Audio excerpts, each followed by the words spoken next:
And a special thank you to Erica, because today, America is a nation in grief, a nation in shock, and a nation in mourning. Less than 2 weeks ago, our country was robbed of one of the brightest lights of our times, a giant of his generation, and above all, a devoted husband, father, son, Christian, and patriot. Charles James Kirk was heinously murdered by a radicalized, cold-blooded monster for speaking the truth that was in his heart. He was violently killed because he spoke for freedom and justice, for God and country, for reason and for common sense. He was assassinated because he lived bravely, he led boldly, and he argued brilliantly without apology. He did what was right for our nation. And so on that terrible day, September 10th, 2025, our greatest evangelist for American liberty became immortal. He's a martyr now for American freedom. I know I speak for everyone here today when I say that none of us will ever forget Charlie Kirk, and neither now will history.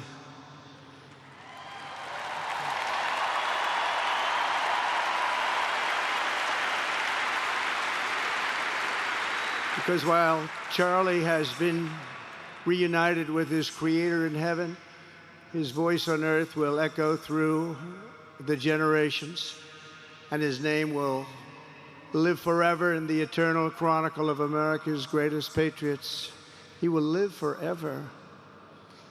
To Charlie's incredible and beautiful widow, Erica, we know the weight of this monumental loss is almost unbearable.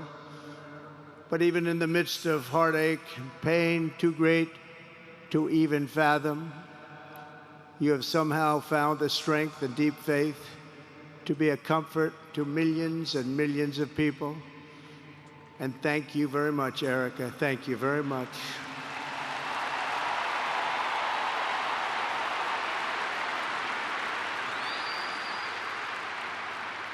Today, an entire nation wraps its loving arms around you and your beautiful children. We share in your immense and overwhelming sorrow, and we vow that we will do everything we can to ensure that your children grow up in a land where their father is honored and revered as a great American hero. That's what he is.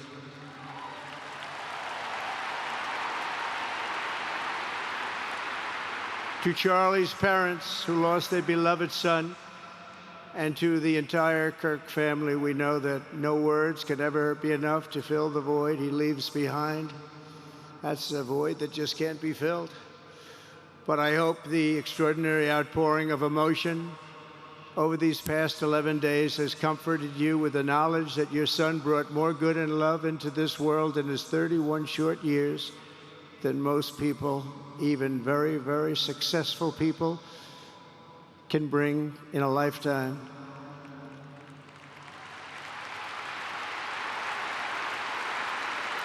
Charlie Kirk loved America with everything he had, and as we can see so clearly today, America loved Charlie Kirk.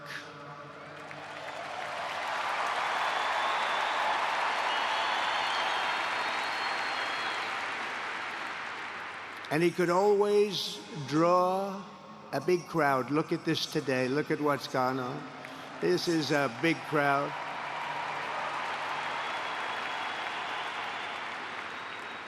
Here today we have the Vice President of the United States, J.D. Vance.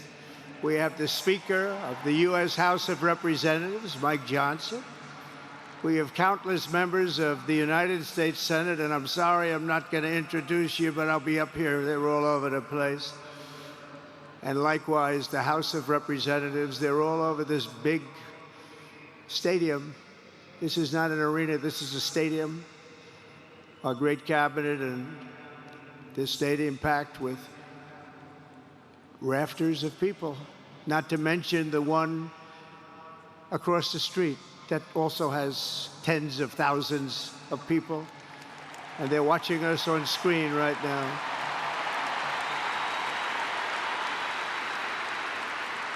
And I'm sorry we couldn't get you in. If anybody would like to give up your seat, please walk across this way. But this is like an old-time revival, isn't it? An old-time revival.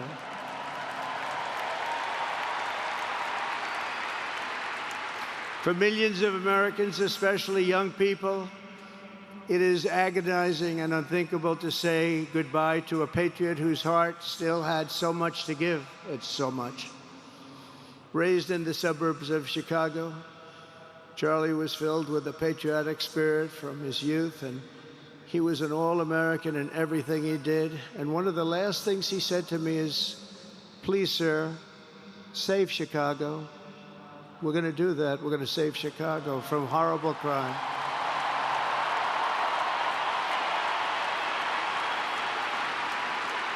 In high school, he was the quarterback of the football team and the captain of the basketball team. He was a good athlete. A lot of people don't know that about Charlie. He was an Eagle Scout who spent his school lunch breaks listening to another champion for liberty, somebody that he greatly admired, Rush Limbaugh.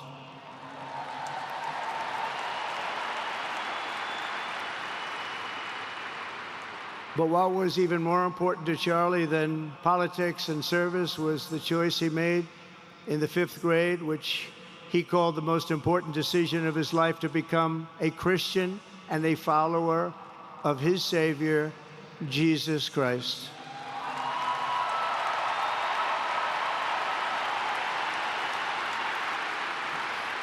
Inspired by faith and his love of freedom, Charlie did something remarkable when he was just 18 years old. On the advice of a mentor who told him to put off going to college because he was doing so well, he devoted his life to converting young people to the conservative cause. How did he do? Take a look. How did he do?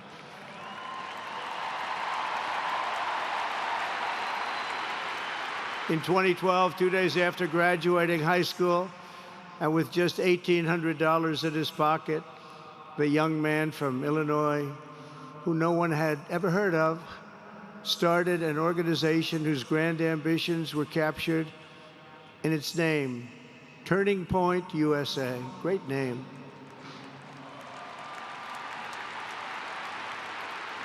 And I have a feeling it's going to be bigger and better than ever before. Does that make sense? It's going to be bigger and better than ever before. Look at what's happening. 12 years ago, Charlie walked onto his first college campus, the very liberal University of Wisconsin at Madison. He set up a card table and put up a sign with 3 words: "Big government sucks." Can you believe that? That's Charlie. That day, Charlie talked to every student who approached him, most of whom were probably quite a bit older than he was. Finally, after many hours, he found the first ever Turning Point chapter leader. His first year out of high school, Charlie traveled 300 days raising money and taking his message to campuses all over the country. He lived out of his parents' basement, and they actually loved having him there. They loved Charlie. Everybody loved Charlie. And on the couches of friends and supporters, he lived off couches for 2 years, 3 years, then life started getting a little bit different, but he was always the same. For 5 years, he refused to take a paycheck, but day after day, he worked from 5 a.m. in the morning till 11 p.m. in the evening, always. His staff remembers that he wore Walmart jeans and T-shirts from the Goodwill store. Remember the Goodwill store? It wasn't easy, but Charlie wasn't in it for money at all, never has been. Money was never his thing. He was always in it for the mission. As he liked to say even back then, we have a country to save. Just what he did. He'd call me all the time, "Sir, we have a country to save." I said, Charlie, thanks very much for telling me that. I appreciate it. Charlie volunteered for my 2016 campaign and traveled the nation with my son, Don and Eric. I got to know him very well and saw immediately that Charlie was actually a master builder of people. It was Charlie who first started organizing young black conservatives hungry for support and leadership. It was Charlie who stood up for persecuted Christians and Jews on college campuses.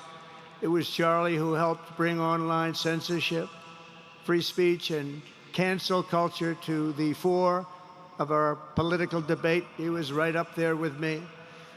It was Charlie who helped unite MAGA, and you know what M-A-H-A is? That's right, Make America Healthy Again.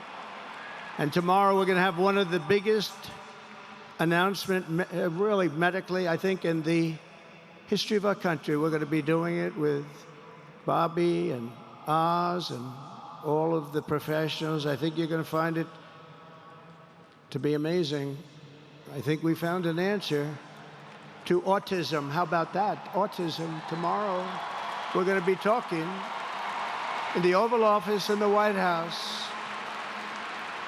about autism, how it happens, so we won't let it happen anymore, and how to get at least somewhat better when you have it, so that parents can help their child, their beautiful child.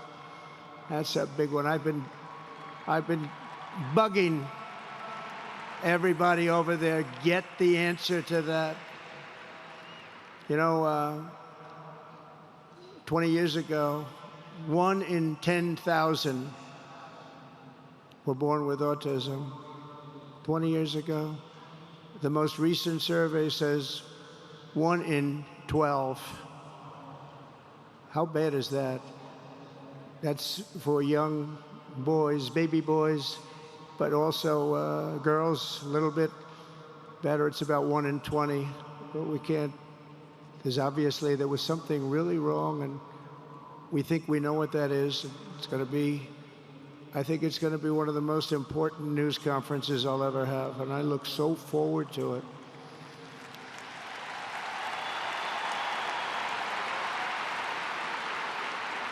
And you know who else looked forward to it? Because he knew. I'd tell him a little bit about what was going on. Was Charlie. He would have been front row center, believe me. We'll be missing him tomorrow. It was such a big deal for him, too. He brought together Donald Trump, Bobby Kennedy, right here in the great state of Arizona 1 year ago. Remember that? What a night, what a day that was. And it was Charlie who was among the first to speak to me about a man from Ohio by the name of J.D. Vance. Have you ever heard of him? He's doing a good job.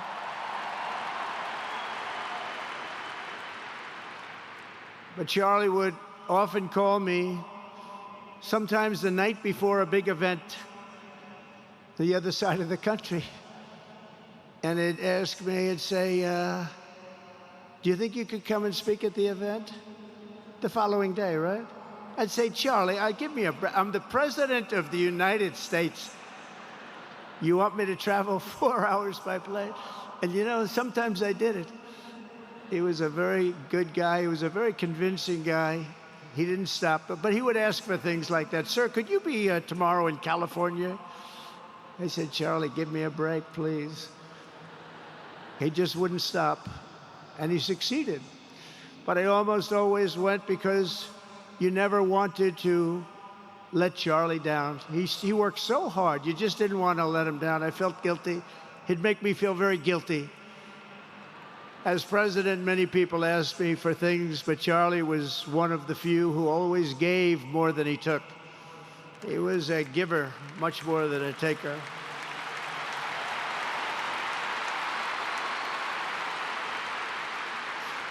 And no matter how big Charlie became, no one was too small for him to notice. He was good to everybody. Didn't matter Several years ago, a fourth grader asked Charlie to appear on his podcast, which was probably only watched by the parents of that fourth grader. And Charlie, who was actually pretty hot at the time, to be honest, he agreed, and the boy asked for advice. Charlie replied, the left. I call it the radical left. I call it sometimes the radical left lunatics. But Charlie didn't say that. He called it the left. He was probably right, but I can't help it. I can't help it. So he said the left, radical left lunatics, may have all the money in the world, but they can never outwork me. I will wake up as early as I need to. About himself, I will stay up as late as I need to, and I will never stop fighting for our country. And he did this until his dying breath. That's what he was doing. That's what he was doing. Think of it. Wow. What a horrible moment. I was in the Oval Office when I heard they came in, and it was like a surreal experience, a terrible, terrible. I had some very big people in the Oval Office, and I was in the midst of a very important conversation for our country, big people, the biggest. And I said, you have to leave now. When they told me that, they told me in front of a group of very powerful people, I said, you have to leave now, right now, please. Right now. You have to leave, go. By his own determination and skill, Charlie Kirk built Turning Point from his humble beginnings, the beginnings that nobody believed could ever end up something like this, into a great movement and a juggernaut of American politics. And, you know, we have a massive stadium loaded up with people, but he got tremendous crowds before he had this kind of horrible news and before we had to hear what happened so terribly. He delivered more than 250 speeches a year at over 200 colleges and universities, and that was at a time when it was not really vogue to go to colleges and universities if you were a conservative. It really took great courage. And we used to talk, and I said, you know, I think they're much more conservative than we know, and he agreed, but it just wasn't something that was happening because the radical left would do very bad things, very dangerous things. But Charlie set up chapters on 2,200 campuses and spoke at more than 1,000 churches. He launched a podcast and radio show that grew to an audience of 1 million Americans a day, one of the bigger shows on radio. And Charlie didn't just bring young people into the movement. All of a sudden, it started to grow by leaps and bounds. By 2024, we won more young people than any Republican candidate in the history of our country, including, for the first time, a majority of males under 30. Can you believe it? Remember when Republican presidential candidates would get 4%? No, we did unbelievably with young people. And he was a big, big factor. Unbelievable. But he made me work for it. Sir, you have to make a speech here. You have to make a speech there. But we did it, and we won, and our country is doing unbelievably well now. We had a country that was dead 1 year ago, and now we have the hottest country anywhere in the world. And Charlie helped us make it that. One of the great people. But through it all, the core of Charlie's message and his basic method never changed. It never really changed. He stayed the same person also. At every campus event, Charlie asked the people who disagreed with him to come forward, and instead of silencing them, he handed them a microphone and let them speak. And he'd convinced so many of them. It was a pretty amazing thing to watch, actually. Shortly before Charlie arrived on campus, the day he was assassinated, a staff member texted him that there were many critics and students who were opposed to his views, and rather strenuously in the crowd. And that actually made him feel good because he wanted to convince them. He understood. He really did. He understood what was right. And he was right about that. A lot of it was based on common sense, by the way.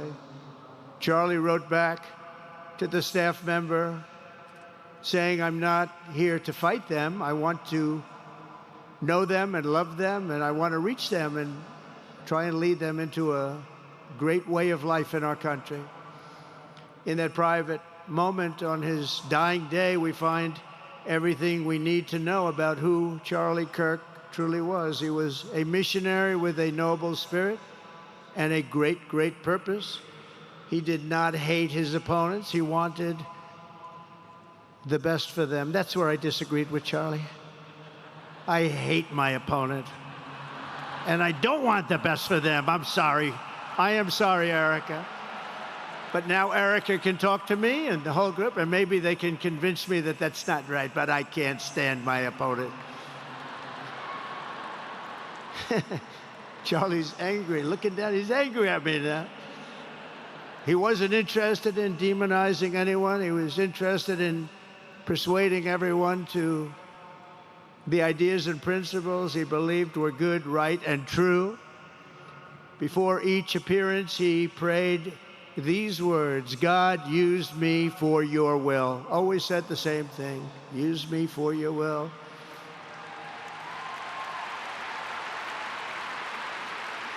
And that is exactly what God did. When you think, that's exactly what he did. The more success Charlie had, and he was getting more and more successful, the more dangerous his mission became. On campuses all over the country, his quest for open dialogue was met with menacing hate. There were bomb threats, pulled fire alarms, and countless rage-filled radicals who tried to shout him down. It was nasty. I used to say, Charlie, this is nasty stuff you're doing. At one event, police had to build barricades to protect students from an angry mob of thugs. Many of these people, by the way, are paid a lot of money to do this. They're agitators. They're paid agitators. Remember that. When you see they all have the same beautifully printed sign, every sign is identical, comes out of a top-level print shop. That's not the signs that are made in somebody's basement. Those are paid for by very bad people, and hopefully we're going to be finding out through the DOJ who those people are.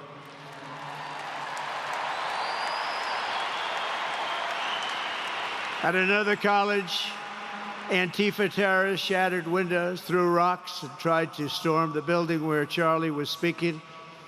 It was a really bad one.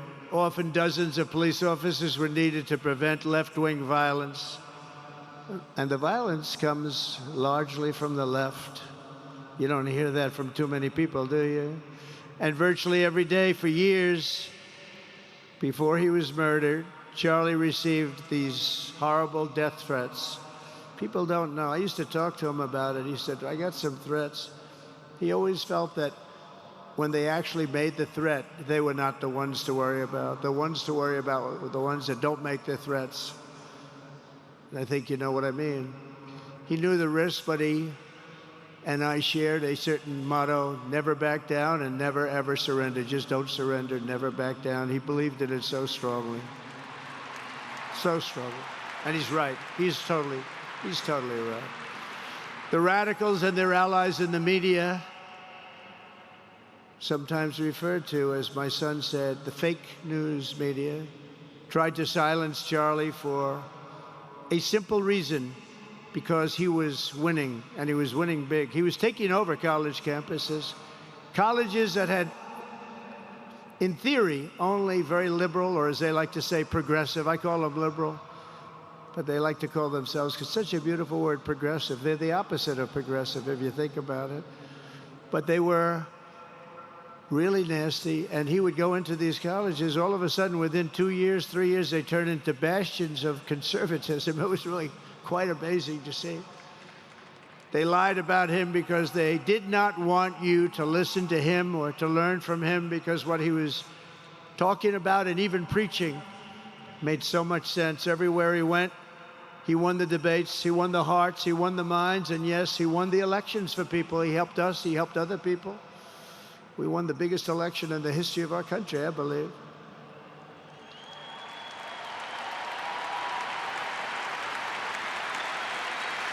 Charlie Kirk was without a doubt among the most influential figures in the most important election in the history of our country. The election of, oh, that beautiful day, November 5th, 2024. Do you remember that day? It was 9 months ago. What a day that was. I mean, we had a pretty good day in the first one. And I must tell you, on the second one, we had a phenomenal day. But a lot of bad things happened. And now that's not even questioned. They cheated like dogs, but we got them back, didn't we, huh? We got them back. But we owe Charlie a profound and eternal debt of gratitude now, just like Charlie and Erica made Turning Point hot. We are looking at a country that has the chance to attain a level like never before. Tariffs are making us rich again, richer than anybody ever thought was possible. And the only one challenging them are people that hate our country or foreign countries that are paying a price, because they did the same thing to us for years. They took advantage of us, but we're making money. We're becoming richer and richer. And we're taking care of our people better and better when we do that. And we can take care of other countries better and better. But we're doing unbelievably well. The tariffs have really been a hold. The election was big, but the tariffs, because of the election, came in. And remember, other nations do that to us. And Charlie understood that. He saw the money.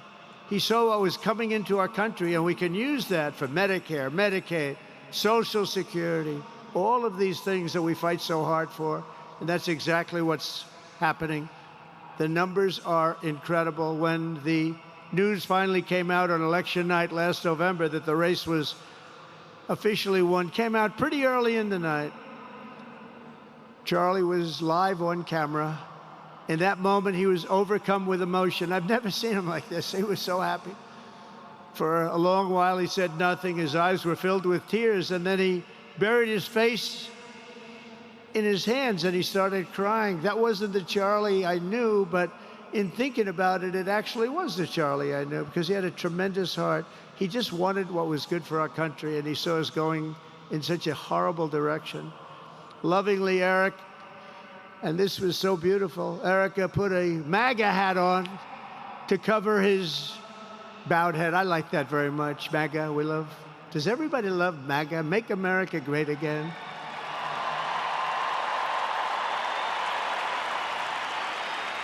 When Joe Biden used to get up, remember the speeches? We will stop MAGA. We will stop MAGA. You know, he could barely get the words out. We will stop. I said, can somebody inform him the MAGA means Make America Great Again? How do you say you're going to stop it? And Charlie understood that. When Charlie finally looked up and spoke, he smiled through the watery eyes and simply said, I am humbled by God's grace. That was his statement that night. I was watching him. I was very impressed, actually. It showed he had a big heart. Every single American should take a long, hard look at the twisted soul and dark spirit of anyone who would want to kill a young man as good as Charlie. To kill anybody, but to kill a man like this, he didn't deserve this. He didn't deserve this. Our country didn't deserve this. And anyone who would make excuses for it are just out of their mind. Charlie's murder was not just an attack on one man or one movement. It was an attack on our entire nation. That was a horrible attack on the United States of America. It was an assault on our most sacred liberties and God-given rights. The gun was pointed at him, but the bullet was aimed at all of us. That bullet was aimed at every one of us. Indeed, Charlie was killed for expressing the very ideas that virtually everyone in this arena and most other places throughout our country deeply believed in.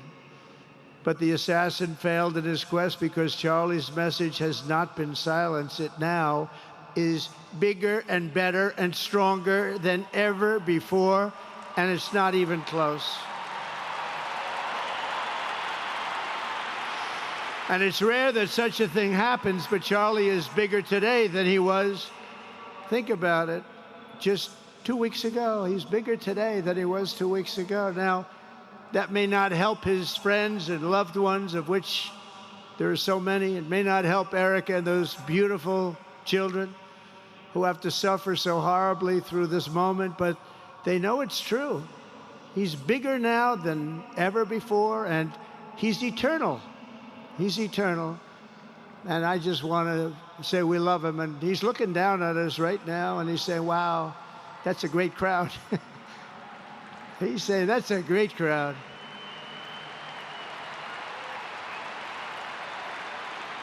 And it's a great crowd of patriots. But that's why I will soon award Charlie the nation's highest civilian honor, the Presidential Medal of Freedom. It's the highest civilian honor.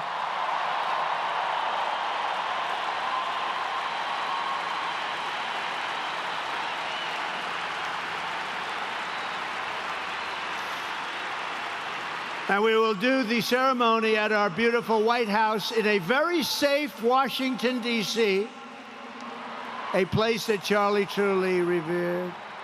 You know, we stopped the crime in Washington, took 12 days. Now you can go to restaurants, you can walk down the middle of the street with your wife. You can have your wife walk alone down the middle of the street. She's going to be in good shape. What a difference.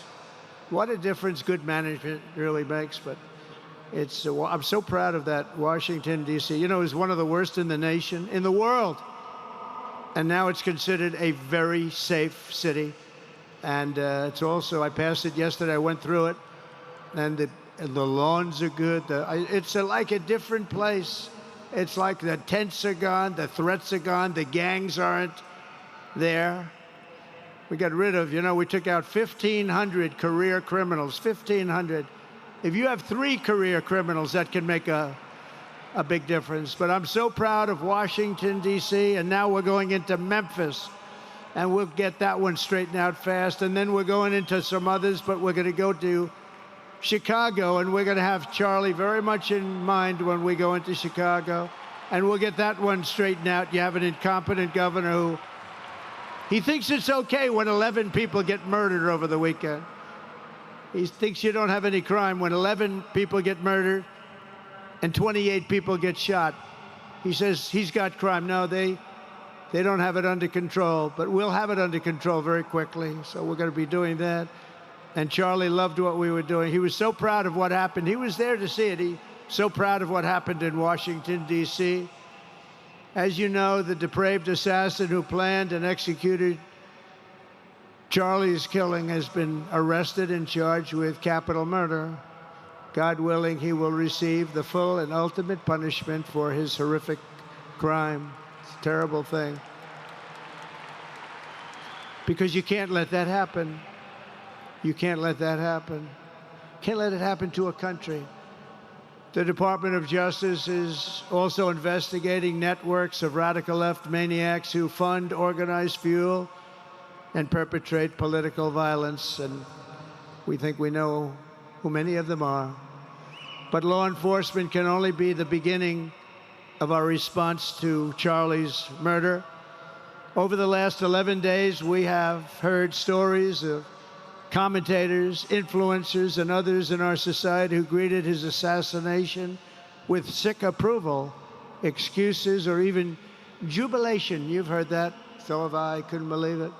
Some of the very same people who spent the last 8 years trying to sit in moral judgment of anyone who disagreed with them about politics suddenly started cheering for a murder. Incredible. You know the names. They're major losers, by the way. That will be proven out in a short period of time. Some of the very people who call you a hater for using the wrong pronoun were filled with glee at the killing of a father with 2 beautiful young children. And the same commentators who this week are screaming fascism over a canceled late-night TV show where the anchor had no talent and no ratings. Last week were implying that Charlie Kirk deserved what happened to him. No side in American politics has a monopoly on disturbed or misguided people. But there's one part of our political community which believes they have a monopoly on truth, goodness, and virtue, and concludes they have also a monopoly on power, thought, and speech. Well, that's not happening anymore. We've turned that corner very quickly. Tragically, atrocities of this kind, and the kind that we saw in Utah, of all places, are the eventual consequence of that kind of thinking. If speech is violence, then some are bound to conclude that violence is justified to stop speech. And we're not going to let that be justified. The tradition of reason and open debate that Charlie practiced is not a pillar of our democracy. In many ways, it's the basis of our entire society. It's the right and inheritance of every free American, the greatest legacy of the Enlightenment, and among the most treasured achievements of civilization. We will defend it at all costs, and we will carry forward the torch of liberty that Charlie Kirk held so proud and so high. He was so proud, and he did hold that torch high. We will never, ever let it fail. We will never let it fail. But we're going to raise it higher than ever before. It's going to be raised, and this is the beginning. Perhaps it should be no surprise that Charlie, who spent his life speaking with the critics of these traditions, ultimately became convinced that we needed not just a political realignment, but also a spiritual reawakening. We did. And we have to bring back religion to America, because without borders, law and order, and religion, you really don't have a country anymore. We want religion brought back to America. We want to bring God back into our beautiful USA like never before. We want God back.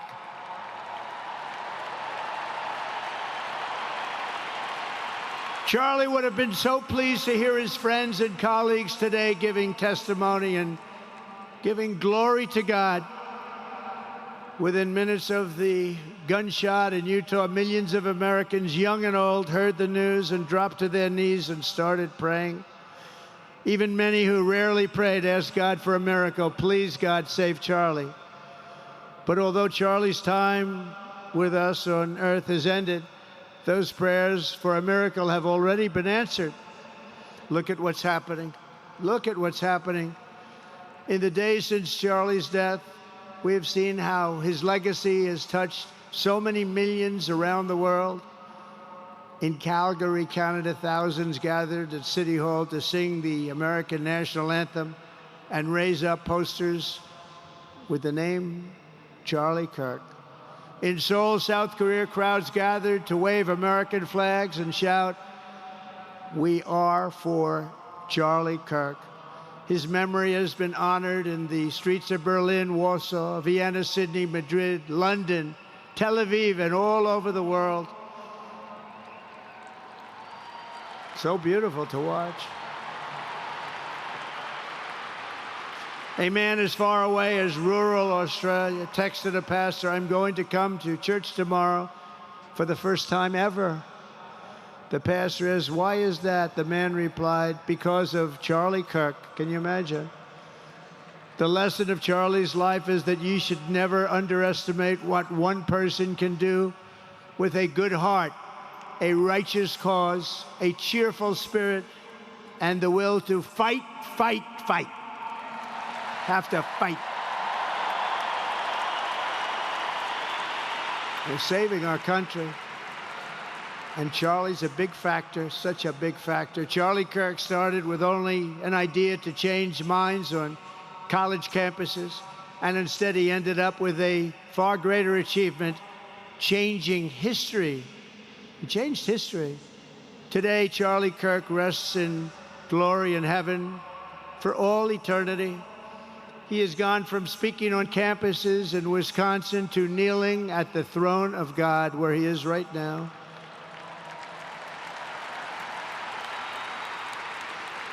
We grieve for the friend and leader that we have lost, but we go forward strengthened by his faith and bolstered by his courage and inspired by his example to defend the country he lived for for the freedoms he died for and the values in which he so deeply believed. He believed in values that we should all believe in. Charlie created something very special. It's called Turning Point USA. And under the leadership and love of Erica, it will become bigger and better and stronger than ever before.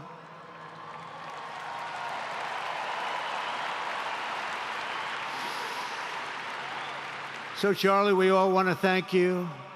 We want to say a very loud God bless you, Charlie. God bless you for what you've done is incredible. And God bless Erica and the children. God bless the United States of America. And could I ask Erica, please come out? Erica, please come out. Thank you.